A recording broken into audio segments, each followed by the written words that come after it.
Welcome to day 160 of our 260-day Bible reading plan.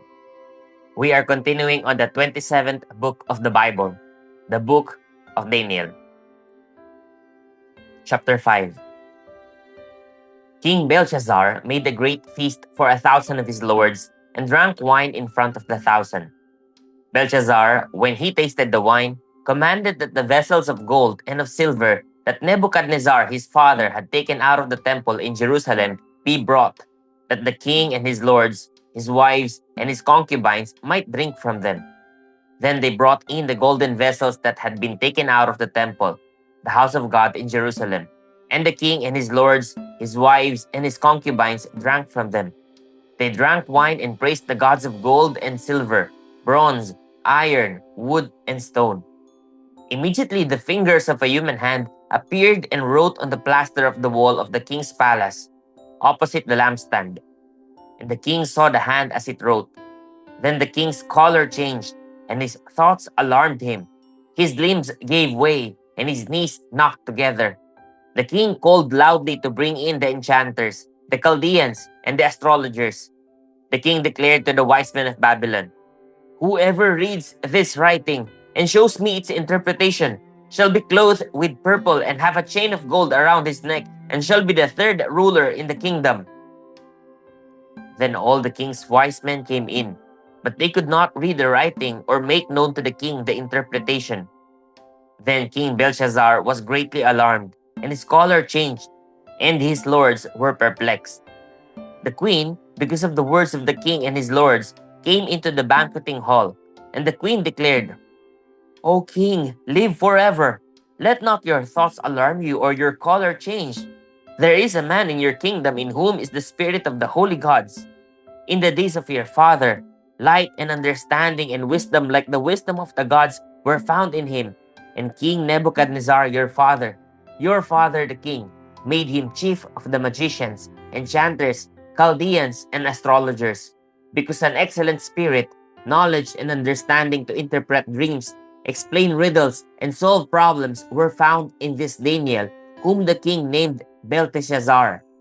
Now let Daniel be called, and he will show the interpretation." Then Daniel was brought in before the king.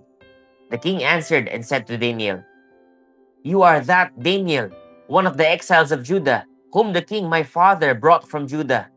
I have heard of you that the spirit of the gods is in you, and that light and understanding and excellent wisdom are found in you. Now the wise men, the enchanters, have been brought in before me to read this writing and make known to me its interpretation, but they could not show the interpretation of the matter. But I have heard that you can give interpretations and solve problems. Now if you can read the writing and make known to me its interpretation, you shall be clothed with purple and have a chain of gold around your neck, and shall be the third ruler in the kingdom." Then Daniel answered and said before the king, "Let your gifts be for yourself, and give your rewards to another. Nevertheless, I will read the writing to the king and make known to him the interpretation. O king, the Most High God gave Nebuchadnezzar your father kingship and greatness and glory and majesty. And because of the greatness that he gave him, all peoples, nations, and languages trembled and feared before him. Whom he would, he killed, and whom he would, he kept alive. Whom he would, he raised up, and whom he would, he humbled. But when his heart was lifted up, and his spirit was hardened so that he dealt proudly, he was brought down from his kingly throne, and his glory was taken from him. He was driven from among the children of mankind, and his mind was made like that of a beast, and his dwelling was with the wild donkeys. He was fed grass like an ox, and his body was wet with the dew of heaven, until he knew that the Most High God rules the kingdom of mankind, and sets over it whom he will. And you, his son, Belshazzar, have not humbled your heart, though you knew all this, but you have lifted up yourself against the Lord of heaven. And the vessels of his house have been brought in before you, and you and your lords, your wives, and your concubines have drunk wine from them. And you have praised the gods of silver and gold, of bronze, iron, wood, and stone, which do not see, or hear, or know, but the God in whose hand is your breath, and whose are all your ways. you have not honored. Then from his presence the hand was sent, and this writing was inscribed. And this is the writing that was inscribed: Mene, Mene, Tekel, and Parsin.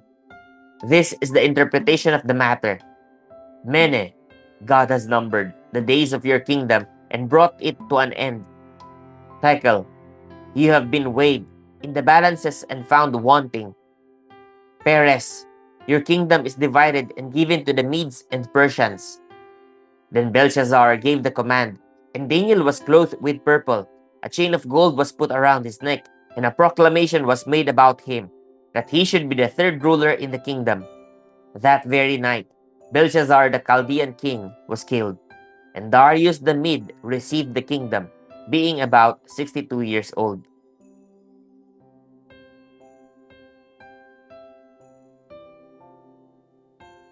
Chapter 6. It pleased Darius to set over the kingdom 120 satraps, to be throughout the whole kingdom, and over them 3 high officials, of whom Daniel was one, to whom these satraps should give account, so that the king might suffer no loss. Then this Daniel became distinguished above all the other high officials and satraps, because an excellent spirit was in him, and the king planned to set him over the whole kingdom. Then the high officials and the satraps sought to find a ground for complaint against Daniel with regard to the kingdom, but they could find no ground for complaint or any fault, because he was faithful, and no error or fault was found in him. Then these men said, "We shall not find any ground for complaint against this Daniel unless we find it in connection with the law of his God." Then these high officials and satraps came by agreement to the king and said to him, "O King Darius, live forever. All the high officials of the kingdom, the prefects and the satraps, the counselors and the governors are agreed that the king should establish an ordinance and enforce an injunction that whoever makes petition to any god or man for 30 days, except to you, O king, shall be cast into the den of lions. Now, O king, establish the injunction and sign the document, so that it cannot be changed, according to the law of the Medes and the Persians, which cannot be revoked." Therefore, King Darius signed the document and injunction. When Daniel knew that the document had been signed, he went to his house where he had windows in his upper chamber, open toward Jerusalem. He got down on his knees 3 times a day and prayed and gave thanks before his God as he had done previously. Then these men came by agreement and found Daniel making petition and plea before his God. Then they came near and said before the king concerning the injunction, "O king, did you not sign an injunction that anyone who makes petition to any god or man within 30 days, except to you, O king, shall be cast into the den of lions?" The king answered and said, "The thing stands fast, according to the law of the Medes and Persians, which cannot be revoked." Then they answered and said before the king, "Daniel, who is one of the exiles from Judah, pays no attention to you, O king, or the injunction you have signed, but makes his petition 3 times a day."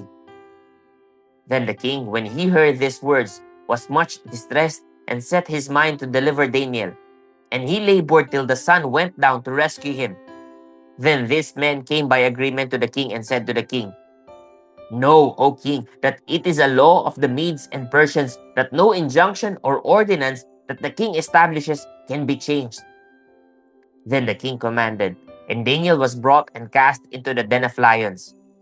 The king declared to Daniel, "May your God, whom you serve, continually deliver you."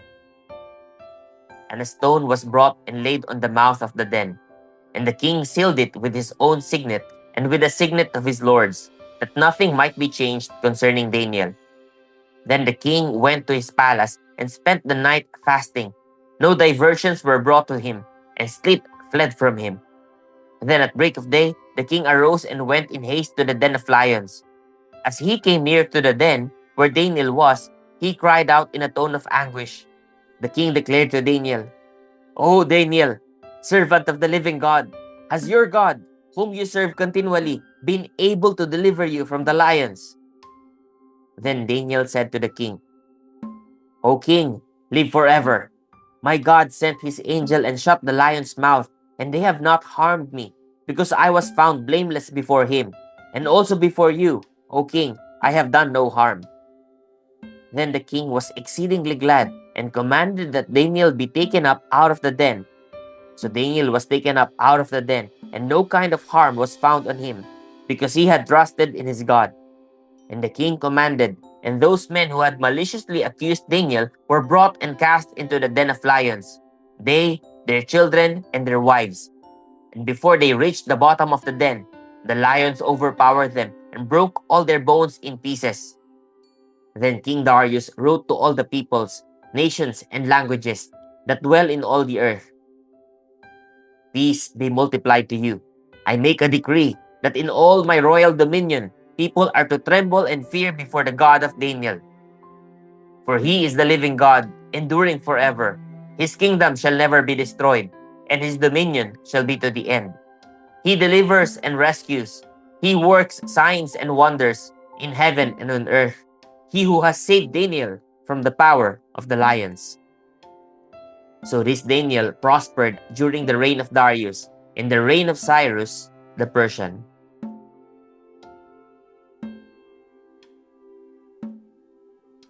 Chapter 7. In the first year of Belshazzar, king of Babylon, Daniel saw a dream and visions of his head as he lay in his bed. Then he wrote down the dream and told the sum of the matter. Daniel declared, I saw in my vision by night, and behold, the four winds of heaven were stirring up the great sea, and four great beasts came up out of the sea, different from one another. The first was like a lion and had eagle's wings. Then as I looked, its wings were plucked off, and it was lifted up from the ground and made to stand on 2 feet like a man, and the mind of a man was given to it. And behold, another beast, a second one, like a bear.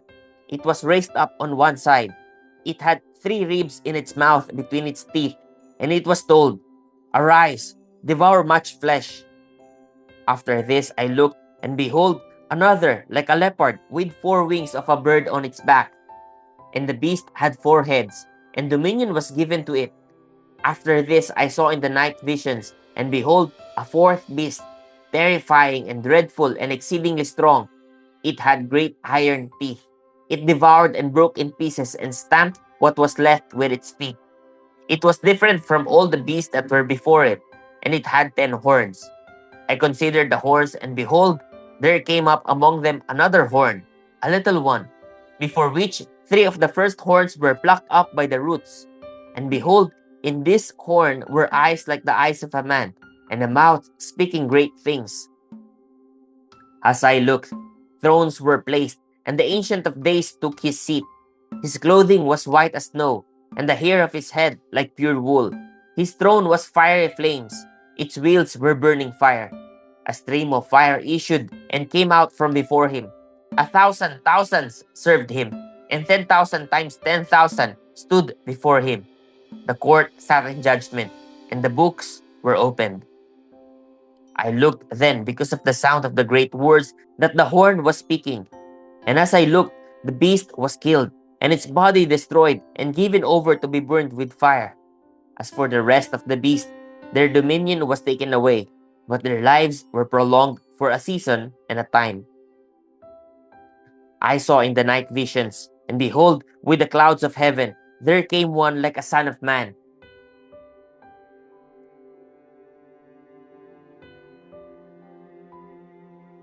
I saw in the night visions, and behold, with the clouds of heaven, there came one like a son of man.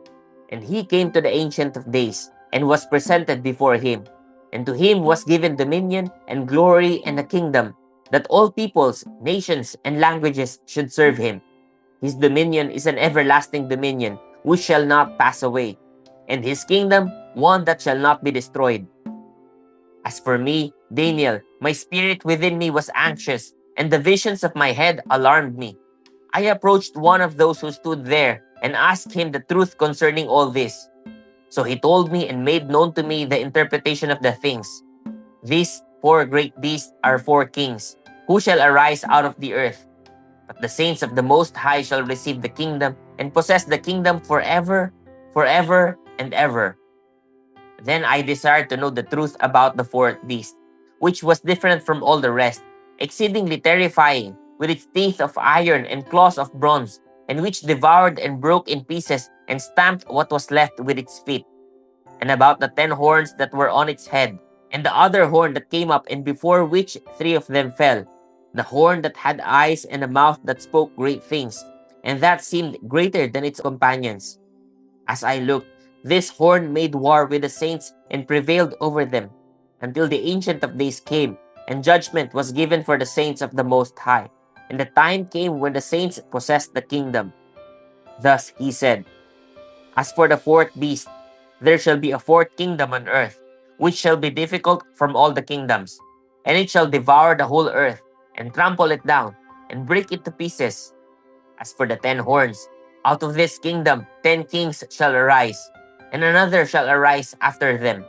He shall be different from the former ones, and shall put down 3 kings.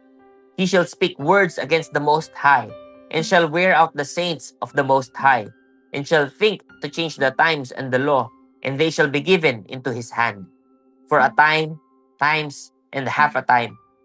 But a court shall sit in judgment, and his dominion shall be taken away, to be consumed and destroyed to the end. And the kingdom and the dominion and the greatness of the kingdoms under the whole heaven shall be given to the people of the saints of the Most High. His kingdom shall be an everlasting kingdom, and all dominions shall serve and obey him. Here is the end of the matter. As for me, Daniel, my thoughts greatly alarmed me, and my color changed, but I kept the matter in my heart.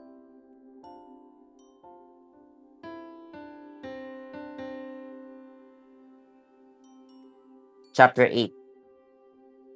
In the 3rd year of the reign of King Belshazzar, a vision appeared to me, Daniel, after that which appeared to me at the first. And I saw in the vision, and when I saw, I was in Susa the citadel, which is in the province of Elam. And I saw in the vision, and I was at the Ulai canal. I raised my eyes and saw, and behold, a ram standing on the bank of the canal. It had 2 horns, and both horns were high, but one was higher than the other, and the higher one came up last. I saw the ram charging westward, and northward, and southward. No beast could stand before him, and there was no one who could rescue from his power. He did as he pleased and became great. As I was considering, behold, a male goat came from the west across the face of the whole earth, without touching the ground. And the goat had a conspicuous horn between his eyes. He came to the ram with the 2 horns, which I had seen standing on the bank of the canal, and he ran at him in his powerful wrath. I saw him come close to the ram, and he was enraged against him, and struck the ram and broke his 2 horns. And the ram had no power to stand before him, but he cast him down to the ground and trampled on him, and there was no one who could rescue the ram from his power. Then the goat became exceedingly great, but when he was strong, the great horn was broken, and instead of it there came up 4 conspicuous horns toward the 4 winds of heaven. Out of one of them came a little horn, which grew exceedingly great toward the south, toward the east, and toward the glorious land. It grew great even to the host of heaven, and some of the host and some of the stars it threw down to the ground and trampled on them. It became great, even as great as the prince of the host. And the regular burnt offering was taken away from him, and the place of his sanctuary was overthrown. And the host will be given over to it together, and the regular burnt offering because of transgression. And it will throw truth to the ground, and it will act and prosper. Then I heard a holy one speaking, and another holy one said to the one who spoke, For how long is the vision concerning the regular burnt offering, the transgression that makes desolate, and the giving over of the sanctuary and host to be trampled underfoot? And he said to me, For 2,300 evenings and mornings, then the sanctuary shall be restored to its rightful state. When I, Daniel, had seen the vision, I sought to understand it. And behold, there stood before me one having the appearance of a man. And I heard a man's voice between the banks of the Ulai, and it called, Gabriel, make this man understand the vision. So he came near where I stood, and when he came, I was frightened and fell on my face. But he said to me, Understand, O son of man, that the vision is for the time of the end. And when he had spoken to me, I fell into a deep sleep with my face to the ground. But he touched me and made me stand up. He said, Behold, I will make known to you what shall be at the latter end of the indignation, for it refers to the appointed time of the end. As for the ram that you saw with the two horns, these are the kings of Media and Persia, and the goat is the king of Greece. And the great horn between his eyes is the first king. As for the horn that was broken, in place of which four others arose, four kingdoms shall arise from his nation, but not with his power. And at the latter end of their kingdom, when the transgressors have reached their limit, a king of bold face, one who understands riddles, shall arise. His power shall be great, but not by his own power. And he shall cause fearful destruction and shall succeed in what he does, and destroy mighty men and the people who are the saints. By his cunning he shall make deceit prosper under his hand, and in his own mind he shall become great. Without warning he shall destroy many, and he shall even rise up against the prince of princes, and he shall be broken, but by no human hand. The vision of the evenings and the mornings that has been told is true, but seal up the vision, for it refers to many days from now. And I, Daniel, was overcome and lay sick for some days. Then I rose and went about the king's business, but I was appalled by the vision and did not understand it. Praise God for the reading of His Word.